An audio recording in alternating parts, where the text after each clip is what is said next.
प्रधानमंत्री अपने यूरोप दौरा के दूसरे पड़ाव में यूक्रेन पहुंच गए। इससे पहले पड़ाव में पोलैंड गए थे। प्रधानमंत्री पोलैंड से यूक्रेन ट्रेन से तकरीबन 10 घंटे का समय खर्च करके पहुंचे। यूक्रेन साल 1991 में आज़ाद हुआ था।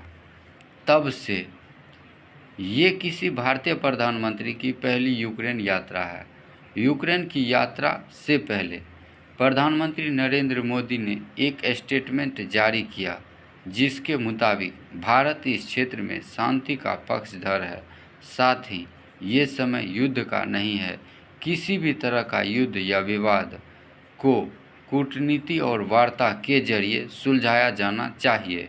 भारत इस बात में बुरी तरह भरोसा करता है कि युद्ध के मैदान में किसी समस्या का समाधान नहीं निकलता।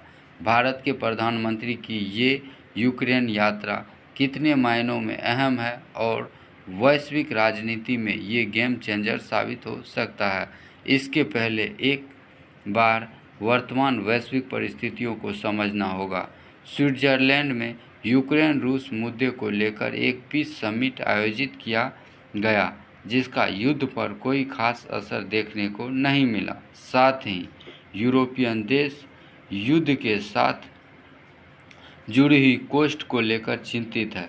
जाहिर है 2022 से लगातार हो रहे युद्ध ने यूरोप की इकोनॉमी को बुरी तरह से प्रभावित किया है।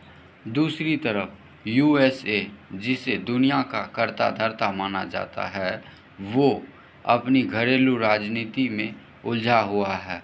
यूएसए में राष्ट्रपति चुनाव का प्रोसेस चल रहा है।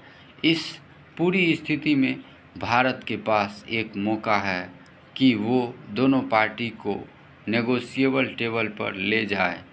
भू राजनीति में भारत इसे एक बड़े मौका के रूप में देखा जा रहा है, क्योंकि प्रधानमंत्री नरेंद्र मोदी इससे पहले रूस की यात्रा कर चुके हैं। रूस भारत का परंपरागत सहयोगी भी है।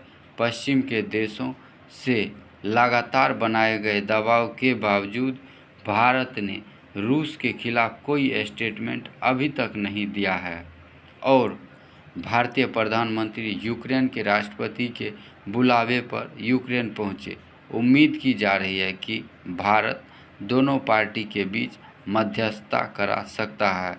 यूक्रेन यात्रा के दौरान प्रधानमंत्री ने यूक्रेन में बसे भारतीयों से भी मिले। साथ ही यूक्रेन के नेशनल म्यूजियम में रूस के आक्रमण के दौरान मारे गए बच्चों को श्रद्धांजलि दिए।